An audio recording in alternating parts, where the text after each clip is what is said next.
All right, let's do it. Thank you guys. So let's just get right into it. Setting expectations. Engage with questions. I know we've had a lot of people come and just kind of sit on the sidelines, and that's okay. But we need questions to continue going. So submit your questions that you may have. I know. Landon, you're here. You guys got some questions. If you could just submit that in, start submitting them now. Submit them whenever they come to you, guys. It's good to see you guys. So, put in the questions. If you are needing something done, you hear something, you're like, I need to change something. I have questions. I need to make some changes. Right. This is not the time to submit those requests. Submit them to your client success manager. You can email, or you can email team at Rotate Digital. Have an abundance mindset. Let's think big. Let's have a big abundance mindset as we go through this. And then any feedback, just leave it here in the chat or email me any feedback. Purpose of today, I'm simulating that we're sitting down for coffee. We've got our coffee here. Hopefully, you guys have your coffee. I've got my coffee. We're talking about SEO, marketing, business, and value creation. I am here for you guys. Number two, my team and I are here for you. That's the goal, is that we're here for you. We add more value to you guys. My goal is for you guys to get one valuable takeaway for you or your business, whether that's more knowledge or more clarity or action, and have a takeaway that you can walk away from your time today. And remember, it's open to you and your team. So bring your team along, bring your marketing person along, anyone that you would think or find that would find value. All right, the agenda. We're going to review the purpose and outcome. We've just done that. Share one valuable takeaway later on. Or I'm going to share one valuable takeaway I've had, and then we're opening it up for questions. And I'm doing the first two to give you guys a chance to submit more questions. So while you're here, submit your questions. And I know we have some account managers or client success managers here. If y'all can submit some questions that you've been having from clients, that'll be helpful. And then we're going to share some valuable takeaways at the end and close it out. So, recent personal valuable takeaway. I wanted to share this because I came into a problem, and the problem was there are so many opportunities and decisions that I could make for my business, and I didn't know any kind of framework to like walk through. Like, do I do this? Do I add a new service? Do I do XYZ? Do I, how do I walk through that? And there was like almost a lack of understanding of where I was going in business. I had so many opportunities, so many decisions to make that I was like, do we do this? Why not? What's the framework in all of this? How do I know if I'm even going in the right direction? And so, one of the things I've learned through this business coaching and consulting is a solution of setting forth of what winning looks like for this year and next year. So, sitting down and setting forth and go in a bullet point, nothing fancy, nothing, business white paper, but what does winning look like for this year and for next year? And so, what I'm going to ask you guys to do is, if this is something that would be valuable, take 2 hours. You can just start with 2 hours. Go to a coffee shop or go somewhere where there's a different environment than normal. And this is to get you out of the kind of the day to day. It's a new environment, kind of reset you here, and ask yourself, your partner, or any other I put leads. I don't know why I put leads, but any other leadership people, ask yourself, your partner, what does winning look like for us this year and next year? And bullet point that down for yourself. Put it in the notes on your phone. It's a really great experience and great activity to do, to go, what does winning look like for us this year in 2024 and next year in 2025? And what you will find is that it actually creates a lot of clarity of what you're actually wanting. So you're going to go through that discussion, write everything down, enjoy the discussion, enjoy the dreaming and the visioning. I personally like to try to make it semi-realistic. There is a study done that the more you hit goals, the more exciting it is to work in the environment that you're in. And the more you hit goals, the more you're apt to continue to hit more and more goals versus somebody who's always setting a goal that's never ever attainable. And they're setting this goal, it's never attainable, they're never hitting it, and it destroys the culture and the motivation to continue going on. So write everything down, enjoy it, clean up the bullet points. And the hope is that the outcome that you have of this is that you have a clear path of what winning looks like to help you guide your decision making in your business. Do we, some of you guys add long distance moving? Do we add long distance moving? Do we go through that process? Do we lease trucks? Do we, buy trucks? Do we buy another company that's going down? Do we sell our company? Like, what does winning look like in 2024 and 2025? You can then use this as a framework to go, hey, this is how we're going to make decisions, or this is why we're going to say no to other opportunities, or invest in maybe a riskier opportunity or a higher. And just remember that these can be updated or changed. So some examples that, I'm bringing up out of somebody who's done this, and so I've taken some from me, is I put just some net profit and gross sales goals. Like, I wanted to end 2024 in XYZ net profit or sales.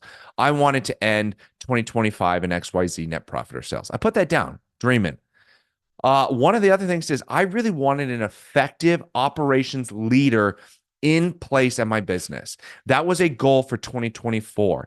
And so as I was thinking through finances of like, where do we invest? What do we spend money on? Where are we going? The effective operations leader was something I go, man, that's what winning looks like for me in 2024.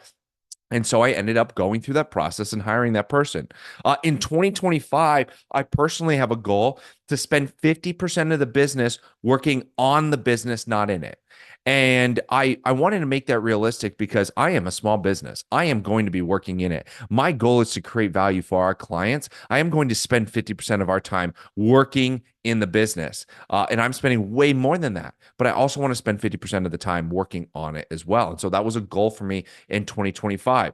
And now, because I have that goal, I can start making decisions of, well, if I'm going to be spending more time working on the business, I need to spend less time in it. Therefore, I need to start buying my time back. So it helped me in making decisions of, I bought a book called Buying Your Time Back, making decisions on who to hire. Do I hire an executive assistant? Do I not hire? Like, it starts helping framework the decisions that you're making. So I personally found this super helpful.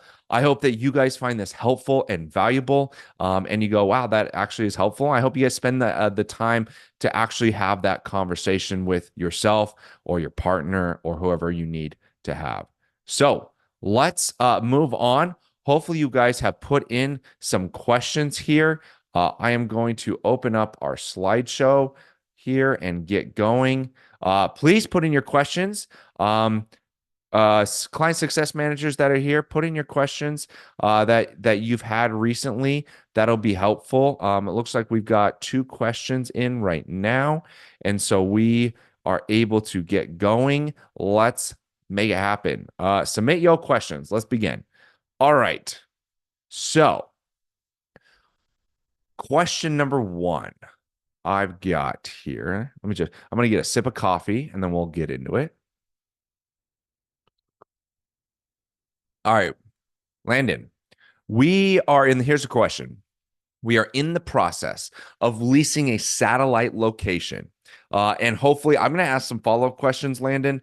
So maybe you can be by the chat if you don't mind sharing. If you don't want to share, feel free not to share.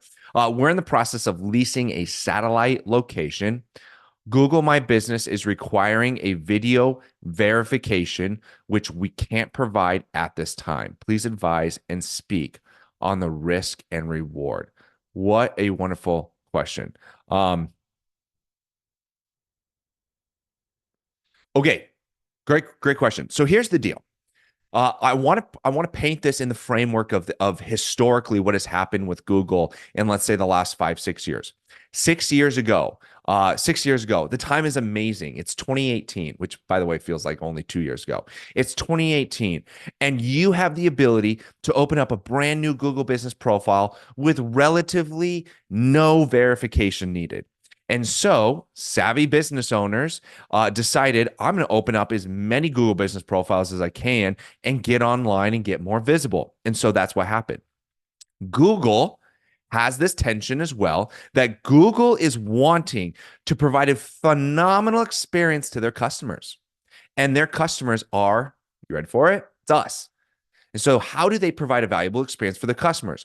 They do that by making sure that the results are great companies that are real, that are like tangible, that come up on the search results when we search something. Okay, so I want to paint that picture of the historical framework. You could open up a bunch of business profiles that are fake, and Google wants a great experience and therefore real companies coming up. So in the last 2 years, Google has started cracking down on these fake Google business profiles, rightly so. And so they've made it unbelievably hard for clients or for you guys, for me to go and just create a fake Google business profile. And it's for a reason. And the reason is they want a real profile. So you still have the ability to try to go and create a fake profile somewhere else. I highly advise against doing that. Here's what I want you to be thinking through. I use the word phantom location. I want you to be focused on creating a phantom location for your business. Now, what does phantom location means? It means solely that you're just not running trucks out of that location. You could, but you're not. And you could, but you don't need to. And this location is 100% a real location because it has to be in the eyes of Google. And it has to be a real location, real verification, a real desk, a real office, logos, the whole shebang. It's got to be real. The difference is you're just not running trucks out of there. And, Google doesn't need to know this, but you're going to have somebody work there maybe once a week. And maybe it falls down to a couple times a month. And maybe next thing you know, it's just an office that has a phone call and a logo, and it's just a space. Google doesn't need to know that. They want to know that the location is real, the real office. That's why they do the video verification. They're starting to get down to like even getting proof in the LLC that an LLC is attached to this address. Like they are making sure you're not playing around. And that's what they're trying to do. And you can still win the game of creating a phantom location and not playing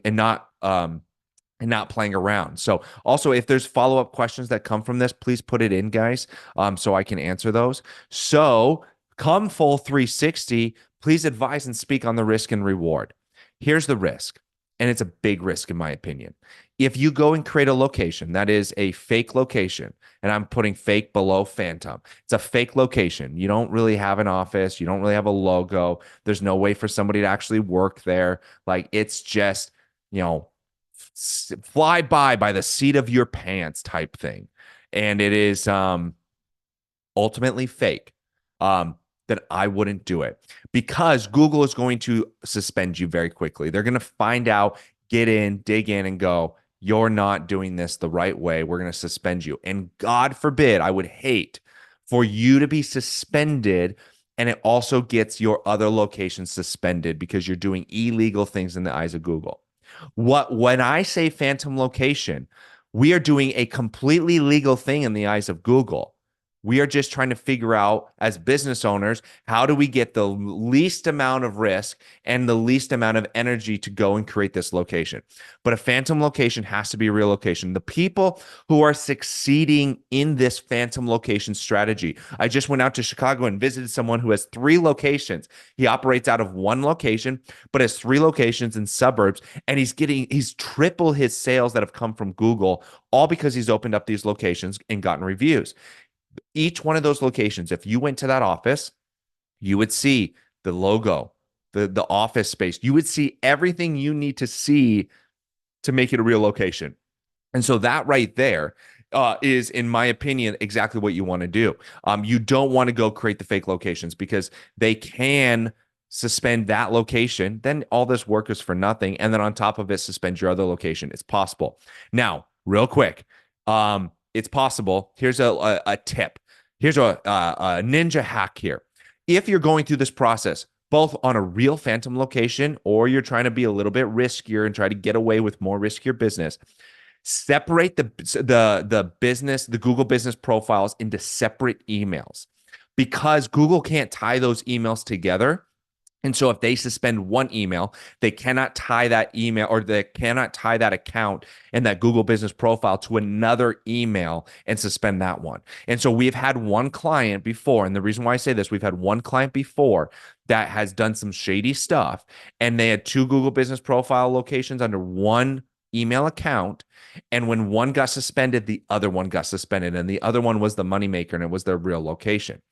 So I say that to go, if you're doing everything by the books, you really shouldn't have to worry about it because it's real. And that's what a phantom location is, a real location. You just don't operate trucks out of there. And therefore, the cost of real locations ends up going higher because you've got to get a real location. You can't just have a buddy to get a piece of mail somewhere. You have to have this real. Google's going to ask for a video verification and go, show me the office, show me the workspace, show me the logo, show me walking into the office. And you've got to get that. But a hack to give a little bit less risk to you is to have separate accounts. Now, finally, if you're like, this is interesting, I have more questions. Number one, put them here. But if you have more questions, you want to do more investigation, two places I want to point you to on our website, and I'll go and I'll put it in the chat right here. Place number one is www.rotatedigital.com. What a weird name, Rotate Digital. rotatedigital.com/blog. Okay. And we have a lot of blogs that go deep into this, like exact steps, things you need to consider. And it's all about Google business profiles right now. So if you go there, you can check those out. The other one is another great one that I can't remember. Tools. That's what it is. www.rotatedigital.com/tools. You'll put in your email. You know, I'm a marketer, got to get your email. You'll put in your email and your information, but in there are some tools. And one of the cool tools in there is a risk assessment of like what locations can you look at. And at the very top is the best opportunity, the best, less riskiest Google business profile location you can like sign up. The downside is it is probably the most expensive. And then you go to another layer and we talk about the next type of location you can get and the risk and reward and what you need to be thinking about. And then lower and lower all the way down to like UPS boxes as the lowest thing that you want to do, something you don't even want to touch, but the risk and rewards and why to look at that. And so we go through all these different types of locations and the risk and reward on them. I think that would be helpful for you guys to look at. So hopefully that was helpful. If you have any, in this case, Landon, if you have any questions on that whole process of a Google business profile location and any follow-up questions, let me know. I know you reached out to me personally. If afterwards, if you're like, if you got a couple more questions, I'll have a little bit of time later today, shoot me a message and I'll just give you a quick call. So happy to do that. So awesome. I've got two more questions. So guys, as you're here, submit your questions. We'll keep this rolling. Having a great time. I'm going to take a sip of coffee. Hopefully you guys have your coffee. So take a sip of coffee here. Some of you guys are like, you don't need any more coffee, dude. You just keep talking. All right. Next thing, an anonymous attendee. Ooh, intriguing. What are some of the things to be looking into with my business when it seems like calls and clicks are down, but my visibility is up? Oh man, that is a question in itself. Woo. All right. What are some of the things to be looking into within my business when it seems like calls and clicks are down, but my visibility is up? All right, I'm going to go high level down to detail here. I'm going to try not to answer this in 20 minutes and take, less than 3-4 minutes to answer this. And if you have any more questions, let me know. Number one, if your visibility is up, verify. First of all, the word seems is throwing me off. So if it seems like your calls and clicks are down, I'd be heavily looking into whether your calls and clicks are down. So when you log into the Google business profile, when you get into the Google business profile, your location, it'll actually show you your calls and clicks, and it'll compare year over year calls and clicks. Now, you've got to keep in mind time frame like last year, and what has been happening in the economy and all these things. You got to keep that in mind. But I would verify calls and clicks to your Google business profile. I would log into your Google Analytics. And if you're like, I don't know how to log into your Google Analytics, well, you're on this because you are a client. So go to your client success manager and say, let's deep dive in our Google Analytics. Let's look at a year ago versus this year, because the first thing I want to do is I want to verify and or get factual data on whether calls and clicks are down. The clicks we can get from a Google business profile, and we can get organic traffic to a Google business profile as well. And Search Console can also give you some data on that as well. I want to verify what those numbers look like this month, last month, and compare that year over year. The second thing I want to do is the calls. Google Business Profile gives you some calls, but it's not everything, because if someone sees your business online, they could just pick up the phone and call you, and you won't ever get that recorded. So any clicks to calls will be recorded on the Google Business Profile, and so you can compare that. But on the flip side, if you've got something like Ring Central or Dialpad or some VoIP system that gives you some data, you should be able to look into your clicks and calls, specifically your calls, and look at the past and say, in the past, where were we at, and then where are we year over year? To me, year over year is the best comparison, because it takes into consideration seasonality. I don't want to look at how we did in May or April versus June, because we know June is going to be a good month. But I do want to look at what I did in June last year and May last year and maybe quarter 2 last year and compare it to quarter 2 this year. That kind of trend is what I'm looking at, because trends will give a much better picture into it. So then the second thing I would do is I would verify the visibility. Is the visibility up? And so you're working with us most likely, and so you have Local Falcon, and we're going to show you all the scans that show you whether you're up or down and where you're at and what's being done to work on it. Have you increased over the last 6 months? Have you decreased? Have you increased in money keywords? So these money keywords are keywords that you're going to make money on because they are sales oriented keywords, right? Movers near me, long distance moving, et cetera, right? Are you actually more visible there? I would test that. And your client success manager can dive deep into that. Every single person on our client success manager team knows this game is not about lying or a facade. We're here to give transparent, real data so we can take real action and get real tangible outcomes and results from this work. And so if it's down, we will share with you where it's down, why it's down, and what we're looking to do on it, or if we need to even do anything about it. So I would confirm that visibility is up as well in your Google business profile and in your SERP results. Now, if all that is done, and still at the end of it, you go, it is now, Travis, 100% correct. My calls and clicks are down. Factual. I've done that. I've dived in, and I see a couple more people joining. Welcome, by the way. Thank you for coming.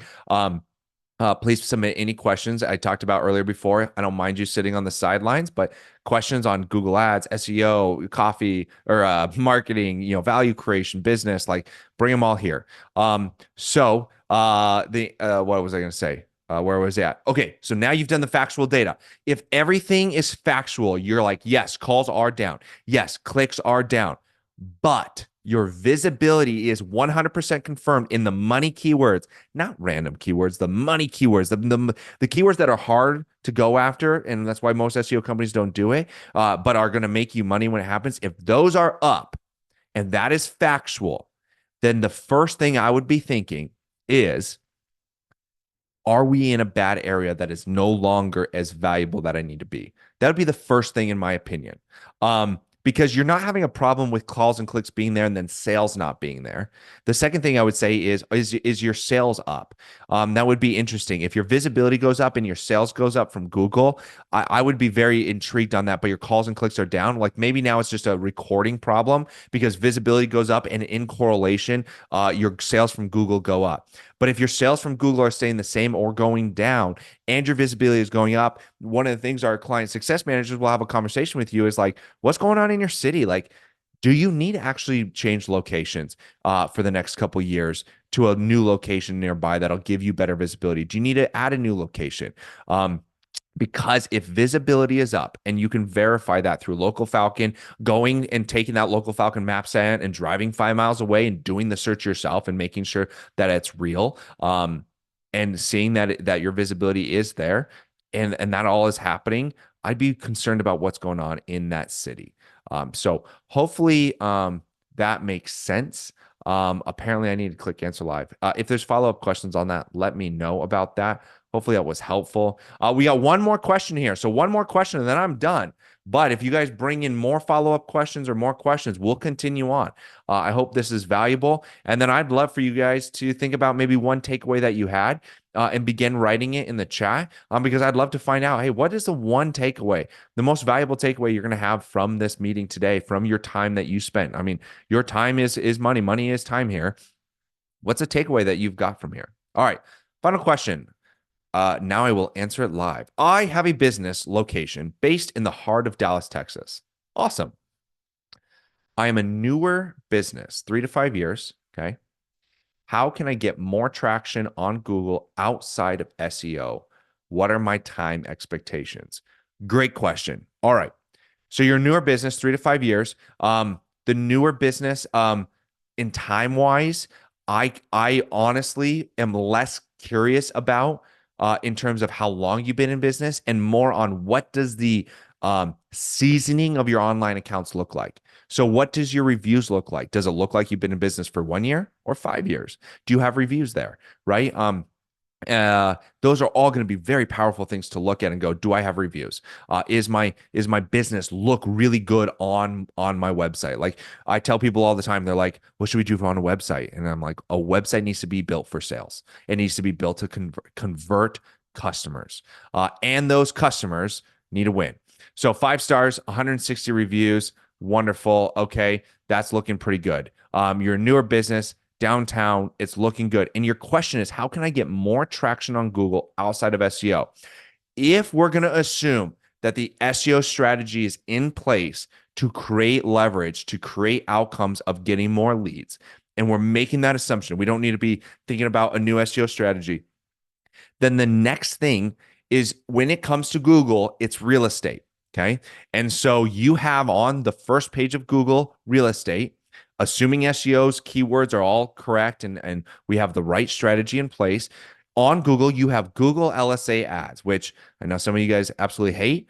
I like them. As business owners, our goal is not to like or hate. Our goal is to learn to leverage. It's like I really do make jokes like Yelp is the online mafia because they freaking are. But our goal as business owners is not to go, I don't like them. Our goal as business owners is to go, how do I leverage that? Do I need to spend my time figuring out how to leverage that? So that being said, you have real estate. And I would say your goal is to fill up more of the real estate on money keywords. SEO is going to help you on the maps and on below the maps. But you know what you also have? At the very, very top of every page, you have Google LSA ads. LSA ads are a great way for you to advertise because they give you the exact phone call that came in. You're only charged for a phone call that you pick up and talk to. If it wasn't a good lead or if it wasn't a real lead, you can dispute it and not get charged. And the best part is you have the exact number that they called. So you know exactly, if you spend the time at the end of the week, you know exactly how many calls you got, how much money you spent, and how much booked revenue you got from that spend. And if you do that over 2, 3, 4 weeks and you see that you're making a profit or making like it's creating more revenue for you that's helpful in your business, well, great. Well, now you can get rid of the emotion of when you get those crappy calls that are like, hey, are you a mover? You're like, yeah. Can you move my couch? You're like, sure. When? They're like, in an hour. You're like, this is stupid. And then you get mad at Google LSA ads. It's like, we got to get rid of the emotion going on here, and we've got to leverage, and we use that with data. And so I would start looking at, can I get real estate in the LSA ads? And then below that is Google ads. How do I win in real estate in Google ads? And so we can launch Google ads and have a nice campaign, whether it's as aggressive or medium or not aggressive, and go after Google ads to get more real estate on that first page when someone types in movers Dallas, moving companies near me, right? Those are the things, and getting you on that first page on the LSA ads. And on the Google ads, plus then you're on the SEO map pack, and then you're below that. You've just owned so much of that real estate, like 30, 40, 50% of that real estate is you. So hopefully you get clicked on. Like the stats will say you got clicked on. So I would be looking at what does paid media look like? What does paid ads look like? A little secret that we're announcing. Rotate Digital, for the first time ever, will be launching Google Ads as a service for clients. And so that's a really exciting thing that is coming down the line. So if you're like, yo, I'm interested. We're getting a bunch of trial clients started here in the next week and a half. So just reach out and say, hey, I'm interested in that. And so now with Rotate Digital, you can own the organic side and own the Google Ad side of things. So that's how I would get started. That's how I would be getting traction. And if you're like, all right, well, I don't want to do Google Ads, how do I get more traction on Google outside of SEO?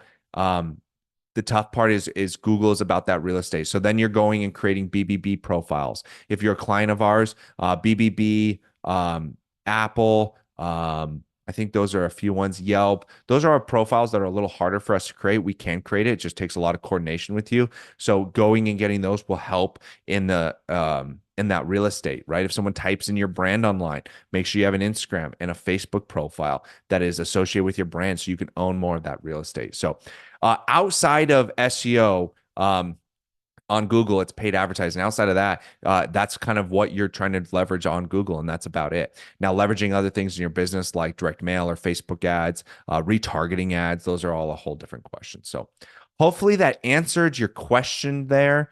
I'm going to answer that and be done there. Guys, this has been fun. Thank you. I'm going to give another minute or two. If any of you guys have questions or follow-up questions or anything else, please put them in the chat or the Q&A right now. I'm going to give it about a minute or so. Here's what I'd really love for you guys to do here. I see a couple more people joining. So if you guys are just joining, this is your final chance to submit a question about anything you want when it comes to business, business operations, frameworks, SEO, marketing, Google Ads. This is your chance now to submit it here in the next minute or two. I need to see those questions come in because I don't want to just sit here and talk about nothing that's important. So put them in here. While you guys do that, I would love if one of you guys or two of you guys could just go into the chat right now and think through what is the most valuable takeaway I got from this? What is the most valuable takeaway that I'm going to take from here and either learn, value, implement? I would love to see that in the chat. If someone can just take the time to write the most valuable takeaway, I think that would be helpful not only for me, but for everyone else listening. Is like, what is the most valuable takeaway that you're going to either take action on or that you learn that will provide value to your business today? Please go ahead and put that in the chat. That'd be great. We do have another question. I'll go hit that question right now. But don't get distracted. I'd love to see one valuable takeaway here. If you guys could put that in the chat. What are services you use to create multiple phone numbers as we are expanding to new locations? Great question. So I would start with what is best for your business in terms of business operations. I guess I answer live. I would start with what's best for your business operations and creating multiple phone numbers for new locations because each location does need a new phone number. The first thing I would go to is if you're using something like Ring Central or Dialpad or another version of that VoIP. Ring Central and Dialpad are the big ones. AirCall's another one. There's a bunch of them. Those would be the first place I go because that's integrated into your business. You can tie those numbers into your business. You can add all the call forwarding and you can add all the amazing magic that you need to add. And if you're like, I don't really know how to do that, please email me and I can create a Loom video on how to do that. But it's pretty straightforward. If you're doing that, that would be the best way to create a phone number. The second best way is if you're like, Travis, I'm not that savvy. I just got a number through Verizon. That's it. Well, what you can do is go to Verizon and get another phone number and have that phone number forward to your main location. And I think that would be a perfectly fine way to do it as well. Another way you can do it is then go to like Google Voice, although I personally hate Google Voice. But there's so many places, CallRail, Google Voice, Whatagraph. Is it Whatagraph? I think it's Whatagraph. CallRail. There's a few other ones. Just type in like new phone numbers or getting a new online phone number, VoIP phone number on Google. And all those, you can just get that and then make sure that they have a call forwarding option so you can forward it to your main call. Like for me, I run and I use Dialpad. And so at our company, when we want a new phone number for whatever reason it is, we go on a Dialpad, we buy a new phone number through there, and then we get it integrated, whether it goes to a direct line, whether it just gets forwarded to somebody else. And it's a very, very easy way to create multiple phone numbers. So hopefully that answers your question right there. That is great. Would love one takeaway, guys. Throw in your questions while you're here. Hopefully that answered your question. If there's a follow-up question that's needed from that, post that in. I'll give another 2 minutes for you guys to share questions, comments, concerns right here. Give another 2 minutes to post in questions or any valuable takeaways. That would be great. And if not, hopefully one more comes in. But if not, I really appreciate you guys. I appreciate you guys trusting us as clients. I appreciate your business. I appreciate you taking the time on a Friday to show up and invest in yourself and invest in your business. Not many people do it. And these are the small little bullets that our boy Alex Hormozy says, small little bullets that are going to help us get to the next level. And these small little bullets will consistently help us and keep driving us forward. And so I appreciate you guys spending the time and being here today. All right. I think I hit every question, and I'm going to give another 30 seconds. Last chance for questions.